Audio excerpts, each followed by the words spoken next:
Kulot, ang agimat na ito, ipinamamana ko sa iyo. Panatilihin mong ligtas ang ating baryo. Tandaan mo, hindi lamang tao ang kalaban natin, kundi pati ang mga nilalang ng dilim.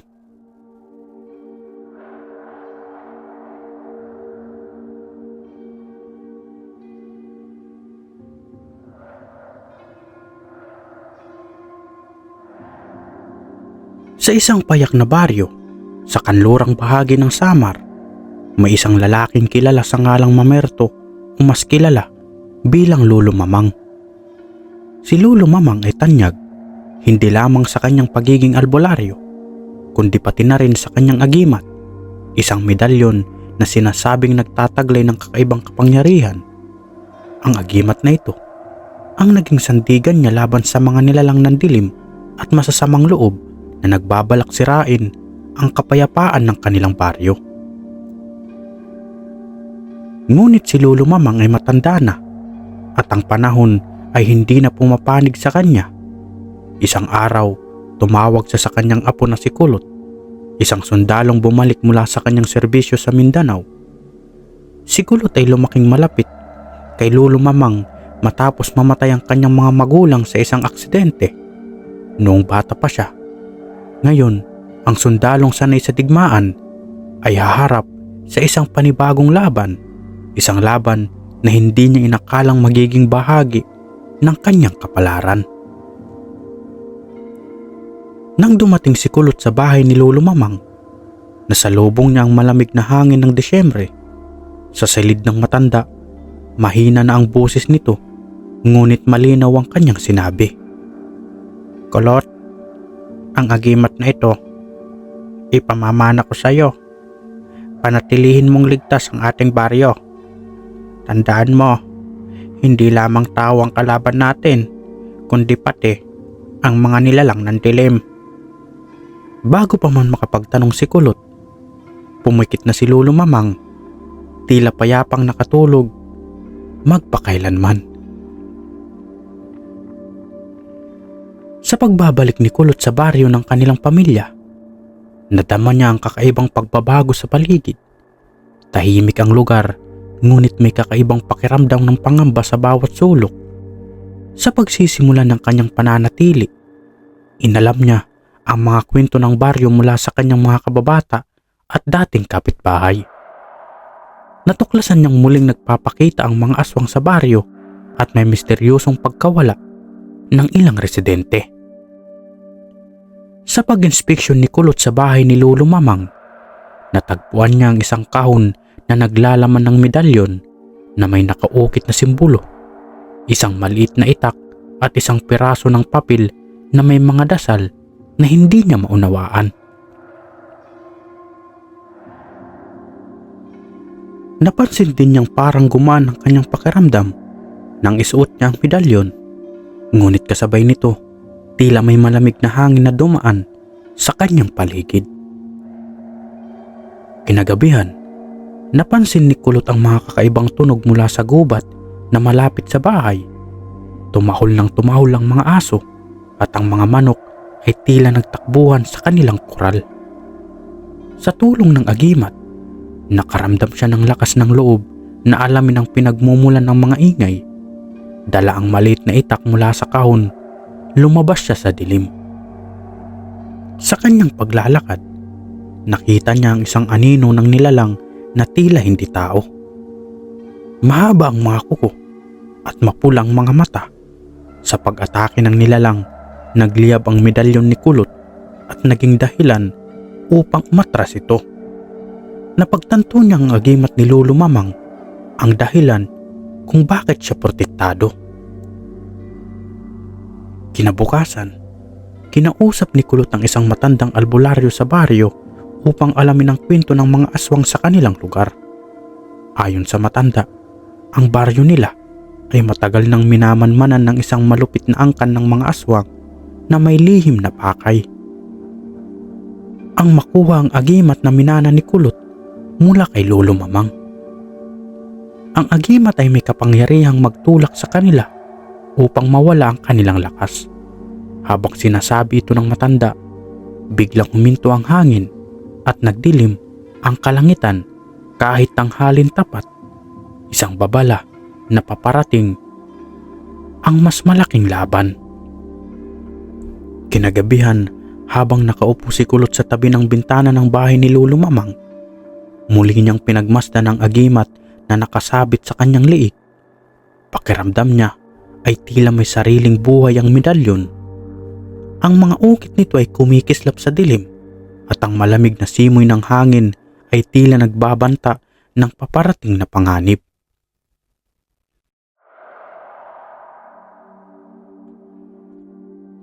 Bigla niyang narinig ang mga aso sa baryo.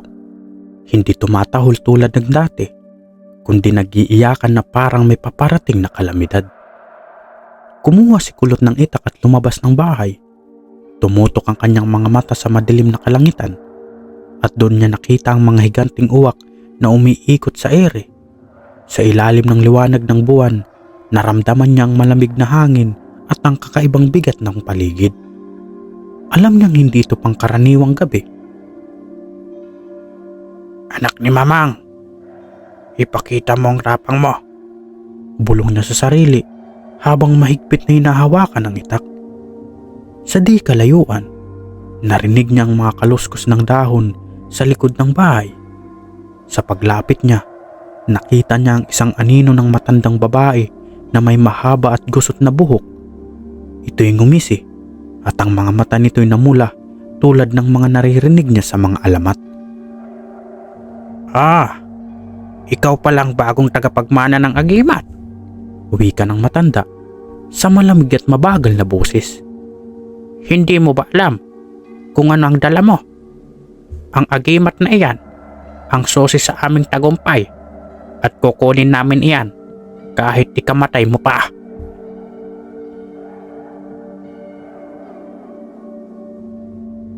Nagkaroon ng mabilis na sagupaan. Agad na umatake ang matanda, ngunit tila nawawalan ito ng lakas tuwing nalalapit kay Kulot. Ang agimat ay tila naglalabas ng mainit na enerhiya at ang matanda'y napilitang umatras, subalit bago ito tuluyang mawala, nag-iwan ito ng babala. "Darating kami. Isa-isa ka naming susubukan hanggang tuluyang mawala ang lakas mo." Kinabukasan, dinala ni Kulot ang agimat at ang piraso ng papel kay Mang Romulo, ang pinakamatalinong albularyo sa baryo. Sa pagbasa nito sa nakasulat sa papel, nanlaki ang mga mata ng matanda. "Ang dasal na ito ay hindi pangkaraniwang dasal, Kulot. Ito ay panawagan sa mga tapagbantay ng agimat. Kailangan mo itong bigkasin upang ganap na magising ang kapangyarihan nito." Tinuruan ni Mang Romulo si Kulot kung paano gamitin ang dasal. Ayon sa albularyo, ang tamang bigkas nito ay magbubukas sa mas malalim na koneksyon sa agimat, ngunit kailangan ding maging maingat sapagkat maaari nitong akitin ang mas malalakas na kalaban. Sa sumunod na gabi, isang malakas na bagyo ang dumaan sa baryo. Sa kabila ng ulan at hangin, nararamdaman ni Kulot na hindi natural ang nangyayari. Tumayo sa gitna ng sala, hawak ang itak at ang papel na may dasal. Sa kanyang pagbabantay, biglang bumukas ang pintuan kahit walang hangin na nagmumula sa labas. Lumabas siya at sa ilalim ng patak ng ulan, isang grupo ng mga nilalang ang naglalakad patungo sa kanya. Ang kanilang pinuno ay isang lalaki na halos 2 metro ang taas. May malaasong muka at matatalim na kuko. "Ikaw ang huling tagapagmana, Kulot. Ibigay mo ang agimat o ikaw ay mawawala sa mundong ito," sigaw ng leader ng mga aswang na may nakakakilabot na boses. Hindi nagdalawang isip si Kulot. Itinaas niya ang agimat at sinimulan ang pagbigkas ng dasal. Sa bawat salita, tila nagkakaroon ng liwanag sa paligid niya. Ang mga aswang ay nagsimulang umatras, ngunit ang leader ay hindi natinag.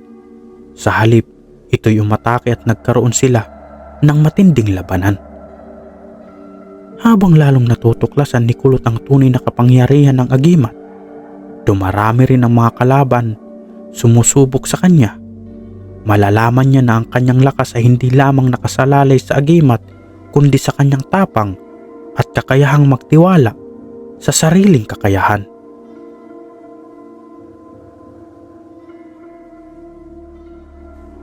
Habang patuloy ang sagupaan ni Kulot at ng Supremo ng mga aswang, unti-unting nararamdaman niya ang bigat ng laban. Ang bawat hampas ng leader ay may lakas na tila kayang baliin ang mga puno sa paligid. Sa kabila ng takot, nananatili si Kulot sa kanyang posisyon. Mahigpit na hawak ang itak at nakasabit sa kanyang liig ang agimat na ngayon ay kumikislap ng mas maliwanag. Sa gitna ng labanan, sinubukan ng Supremo na agawin ang agimat. Hinawakan nito ang medalyon, ngunit bigla itong napasigaw ng malakas. Ang liwanag mula sa agimat ay tila sunog na sumiklab sa kamay nito, dahilan upang mapaatras ito ng bahagya. Ikaw ang magpapatapos ng lahi namin. Ngunit hindi ko hahayaang mangyari iyon, sigaw ng Supremo. Dito napansin ni Kulot ang kahinaan ng Supremo. Hindi nito kayang labanan ng direkta ang agimat. Sa isip na ito ang kanyang magiging bintahe. Sa gitna ng kanyang kalamangan, biglang napansin ni Kulot na ang liwanag ng agimat ay humihina. Sa bawat pag-atake ng Supremo, tila unti-unting nawawala ang kapangyarihan ng agimat. Naaalala niya ang babala ni Mang Romulo. Ang kapangyarihan ng agimat ay may hangganan at kailangang palakasin ng tamang dasal. Dali-daling tumakbo si Kulot pabalik sa bahay upang muling bigkasin ang dasal. Ngunit bago pa siya makalayo, sinundan siya ng Supremo kasama ang kanyang mga tauhan. Sa bawat takbang, naramdaman ni Kulot ang malamig na hangin na tila bumabalot sa paligid. Nang makarating siya sa loob ng bahay, sinimulan niya ang pagbigkas ng dasal. Ngunit sa gitna nito, narinig niya ang malalakas na pagkatok sa pinto at ang halakhak ng Supremo. Hindi ka makakatakas, Kulot! Kahit saan ka magtago, kukunin ko ang agimat na yan! Habang binibigkas ni Kulot ang dasal, bigla niyang naramdaman ang kakaibang enerhiya na bumalot sa kanya. Hindi lamang ang agimat ang nagbigay liwanag, kundi pati na rin ang buong paligid ng bahay ni Lolo Mamang. Sa loob ng ilang sandali, nakita niya ang anyo ng kanyang lolo, tila isang anino sa liwanag. Kulot, huwag kang matakot. Ang agimat ay hindi lamang proteksyon. Ito rin ay sandata laban sa kasamaan. Ngunit tandaan mo, ang tunay na kapangyarihan nito ay nasa iyong pananalig at lakas ng loob. Wika ng boses ni Lolo Mamang. Sa kanyang muling pagtayo, lumabas si Kulot sa harap ng Supremo at ng mga tauhan nito. Ang agimat sa kanyang liig ay muling kumislap, ngunit sa pagkakataong ito, ang liwanag nito ay mas maliwanag at mas mainit kaysa dati. Sa bawat paglapit ng mga aswang, sila'y agad na nasusunog at naglalaho sa hangin. Nagpatuloy ang labanan hanggang sa tuluyang umatras ang mga natirang tauhan ng Supremo. Subalit nananatili itong nakatayo, galit na galit. Hindi pa ito ang katapusan, Kulot. Pabalik ako. Sisiguraduhin kong wala nang matitira sa baryong ito. At sa isang iglap, naglaho ito kasama ang mga anino ng gabi. Sa kabila ng panalo, alam ni Kulot na hindi pa tapos ang laban. Lumapit siya kay Mang Romulo upang alamin ang mga susunod na hakbang. Kulot, malakas ang Supremo. Ngunit mas malakas ka kung pag-aaralan mo pa ang mga lihim ng agimat. Hindi sapat ang dasal. Kailangan mong matutunan ang lahat ng itinuturo ng papel na iniwan ni Lolo Mamang. Payo ng matanda. Sa mga sumunod na araw, sinimulan ni Kulot ang masusing pagsasanay.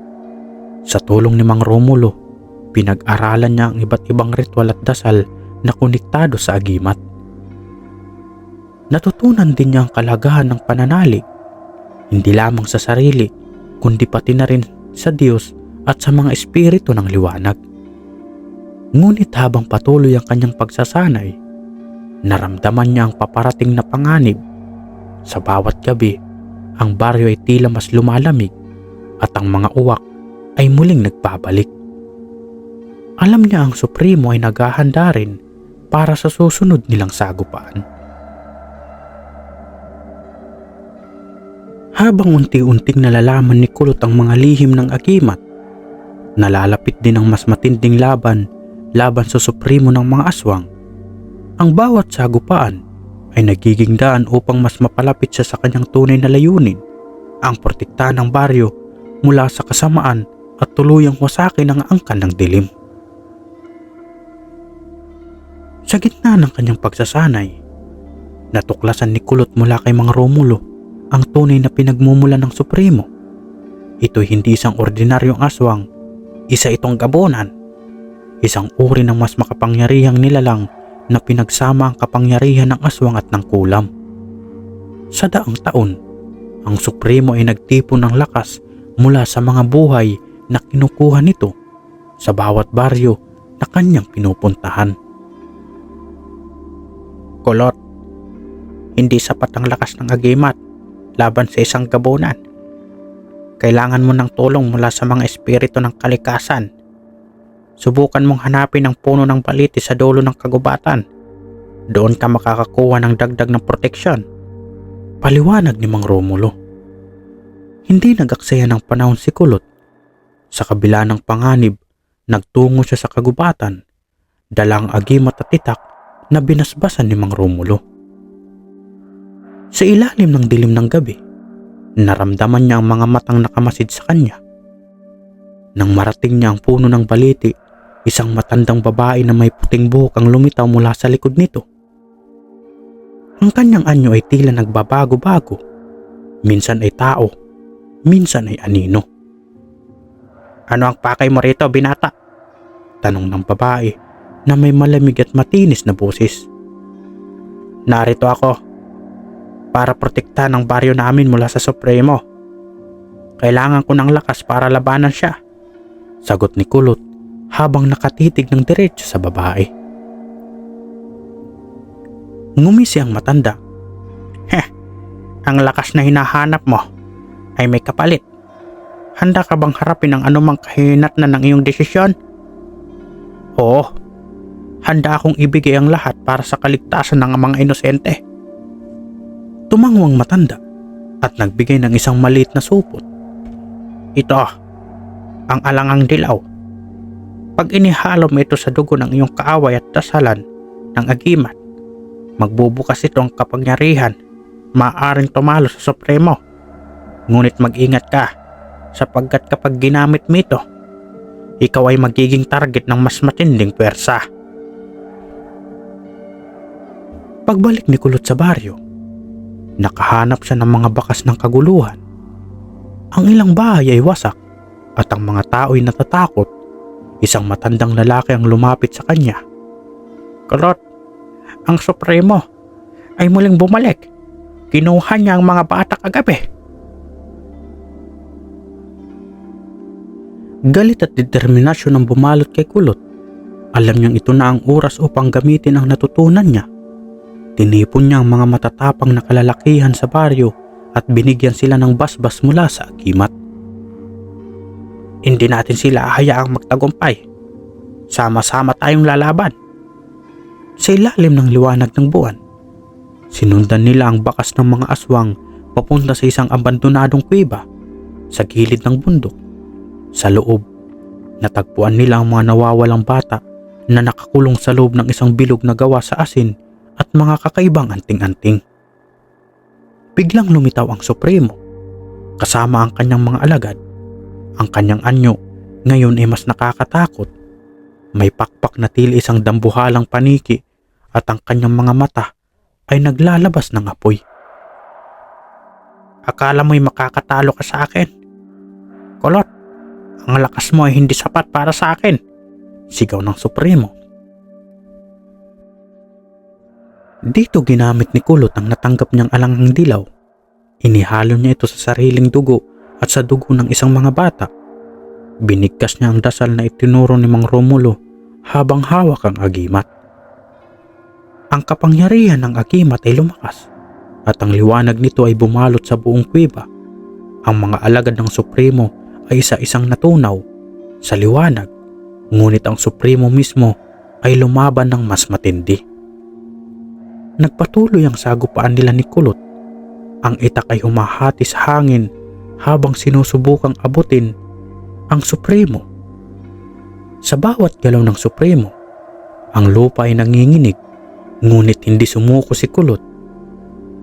"Hindi kita hahayaang sirain ang baryo namin," sigaw niya habang inuulos ang itak sa dibdib ng Supremo. Sa wakas, tinamaan niya ito sa gitna ng dibdib at ang agimat sa kanyang lig ay kumislap ng ubod ng liwanag. Ang Supremo ay napasigaw at ang katawan nito ay nagsimulang maglaho. Bago tuluyang mawala, nagbitiw ito ng babala. "Hindi mo maiiwasan ang sumpa ng mga gabunan. Magbabalik kami. Mas malakas. Mas mapanganib." Matapos ang laban, tahimik na bumalik si Kulot sa baryo. Ang mga tao ay bumati sa kanyang bilang kanilang bayani, ngunit alam niyang hindi pa tapos ang lahat. Ang baryo ay ligtas, ngunit ang mundo ay puno ng mas marami pang nilalang ng dilim na nagtatangkang sirain ang kapayapaan. Sa kanyang puso, alam niya na ang tungkuling iniwan ni Lolo Mamang ay hindi pa tapos. Sa tulong ng kanyang agimat at ng mga bagong kaalaman, pinangako niyang magiging tagapagbantay ng baryo, ang huling linya ng depensa laban sa kasamaan. Pagkalipas ng ilang buwan mula sa pagkatalo ng Supremo, muling bumalik ang tahimik na pamumuhay sa baryo.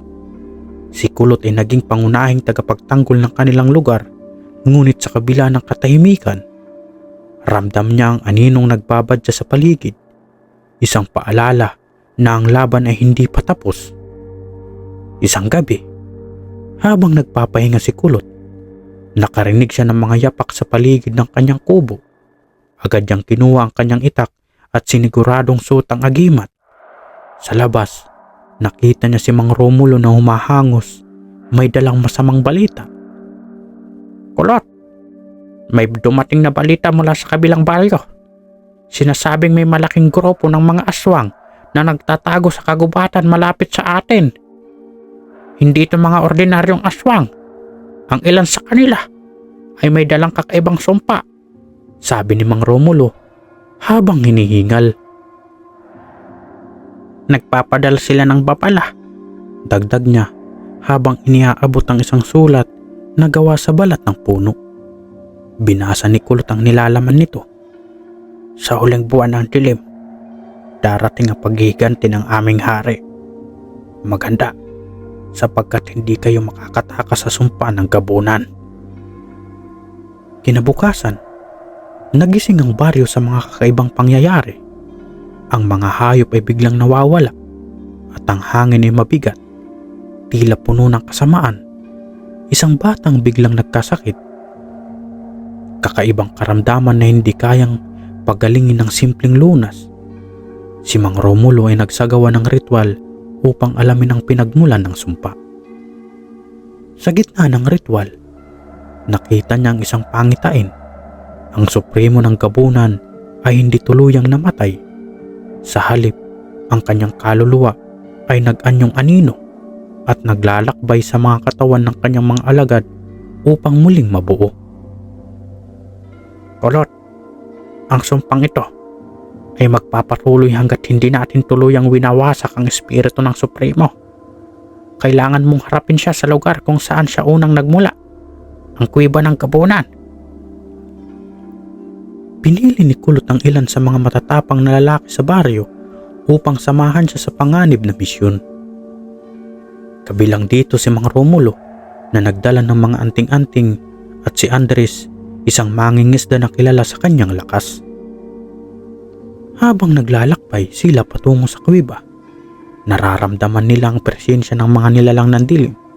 Sa isang bahagi ng kagubatan, Hinarang sila ng isang grupo ng mga aswang. Sa tulong ng agimat ni Kulot at ng mga dasal ni Mang Romulo, nagawang talunin ang mga ito. Ngunit nag-iwan ito ng babala. Hindi kayo makakarating sa kuweba. Ang bawat takbang ay papalapit sa kamatayan, sabi ng isa sa mga aswang bago ito tuluyang nasunog sa liwanag ng agimat. Nang marating nila ang kuweba, naramdaman nila agad ang bigat ng sumpa. Ang paligid ay puno ng malamig na hangin at ang mga anino ay tila may sariling buhay.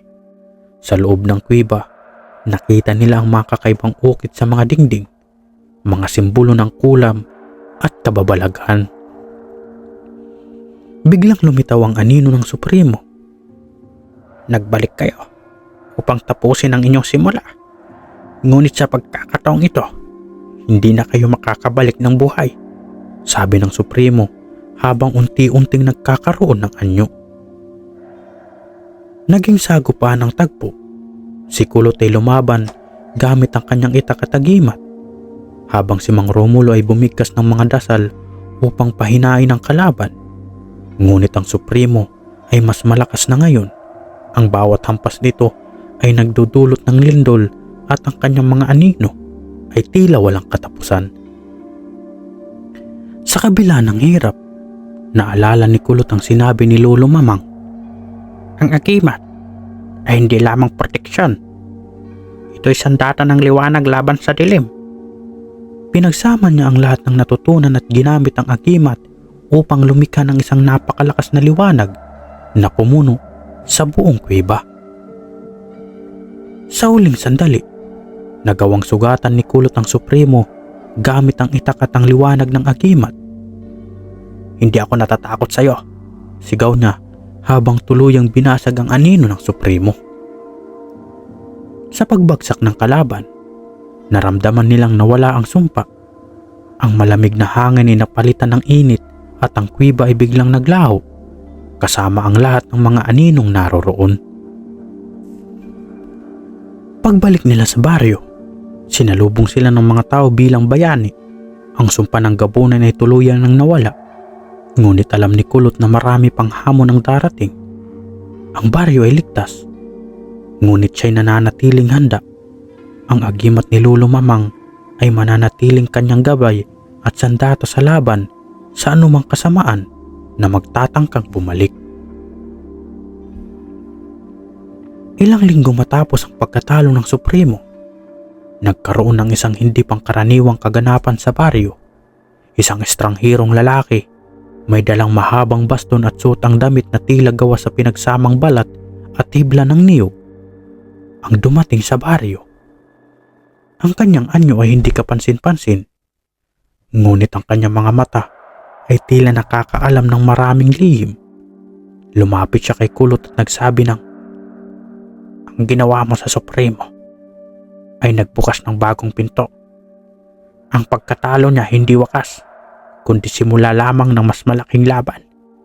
Ang kanyang pamilya, ang huling lahi ng kadiliman, ay darating upang ipaghiganti ang kanyang pagkatalo. Nakipaglaban na ako sa pinakamalakas na lalak ng dilim. Ano pa ang maaaring dumating? Tugon ni Kulot. Ngumisi ang lalaki. Ang mga gabunan, hindi lamang isa. Mayroong 7 hari ng kadiliman.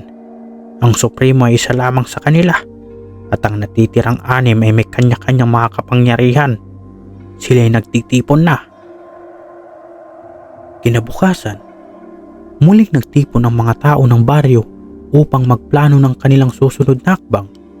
Kasama ni Kulot sina Mang Romulo at iba pang matatanda ng baryo. Sinabi nila ang mga sinaunang alamat tungkol sa 7 hari ng kadiliman, mga nilalang na kinakatakutan, maging ng mga aswang at engkanto. Ang bawat hari ay may natatanging lakas. Paliwanag ni Mang Romulo. May tagapagkontrol ng mga espiritu. May nagbubukas ng mga pinto sa kabilang mundo. At may isa sa kayang maglason sa lupa at hangin. Paano natin sila matatalo? Tanong ni Kulot. Tanging ang liwanag ng pitong agimat ang makakatalo sa kanila, sagot ng estranghero na ngayon kinikilala bilang si Tata Simon, isang albularyo mula sa karatig baryo. Ngunit ang bawat agimat ay nakatago sa iba't ibang lugar at kailangan mong hanapin ang mga ito bago dumating ang gabi ng bagong buwan. Sinimulan ni Kulot ang kanyang paglalakbay upang hanapin ang pitong agimat.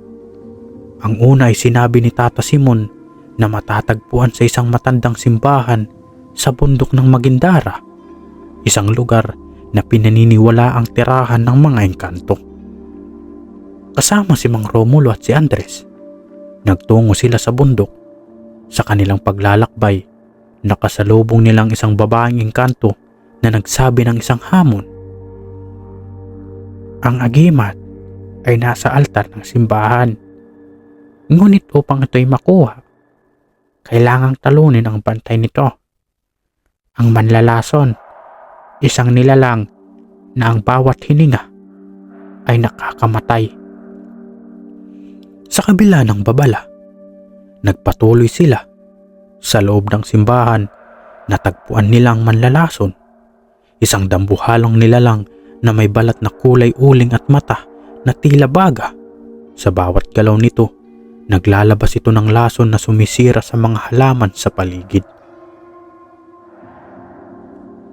Sa tulong ng agimat ni Kulot, nagawa nilang protektahan ang kanilang sarili mula sa lason.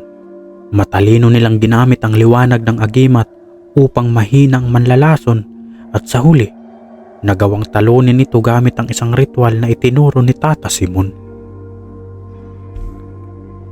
Makuha ang unang agimat, nagbalik sila sa baryo upang maghanda para sa susunod na hamon.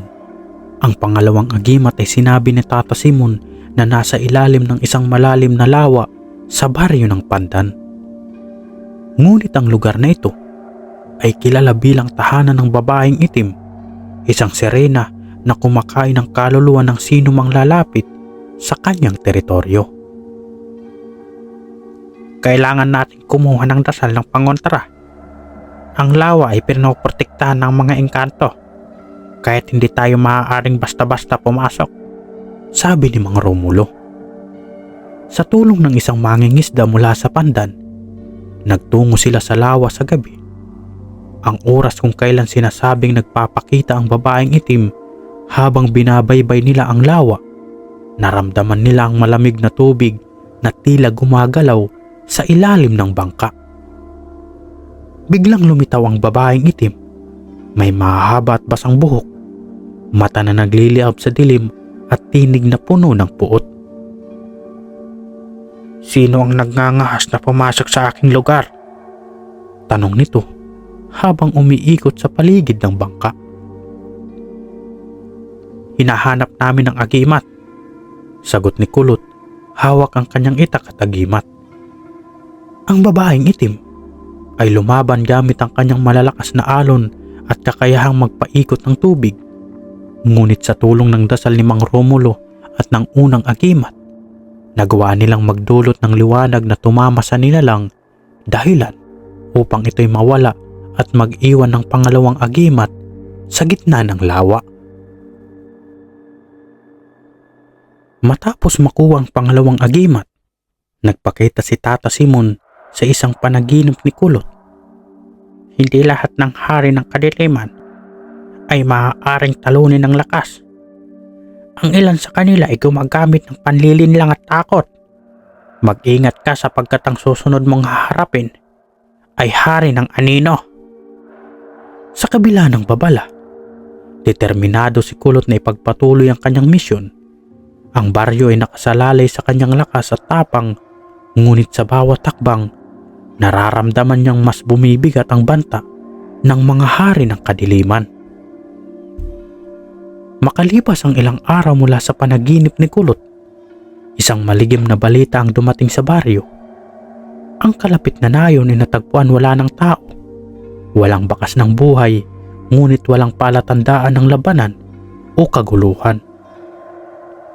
Tanging mga anino ng mga tao ang naiwan sa mga dingding ng kanilang mga tahanan. Animoy pinutol mula sa kanilang mga katawan. Ang hari ng anino, bulong ni Tata Simon habang nagtitipon ang mga tao sa harap ng bahay ni Kulot. Ang isa sa pinakamalupit sa mga hari ng kadiliman. Hindi niya kailangan ng armas o lakas. Kanyang ginagamit ang iyong takot at kinukuha ang anino mo. Dahilan upang mawala ang iyong kaluluwa. Si Kulot, kasama si Mang Romulo at Andres, ay nagtungo sa nayon upang alamin ang nangyari. Habang naglalakad sa tahimik na kalye, naramdaman nila ang kakaibang lamig at bigat ng paligid. Ang anino ni Kulot ay tila sumasayaw sa kanyang paanan. Gumagalaw kahit walang hangin.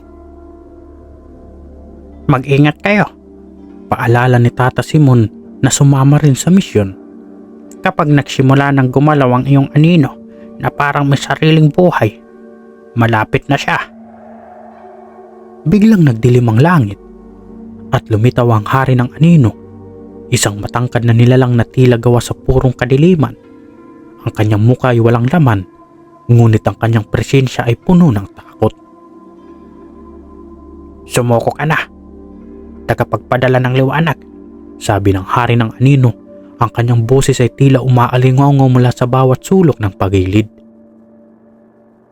Ang liwanag ng iyong akimat ay hindi na makakatalo sa akin, sapagkat ako ang mismong anino ng iyong pagkatao.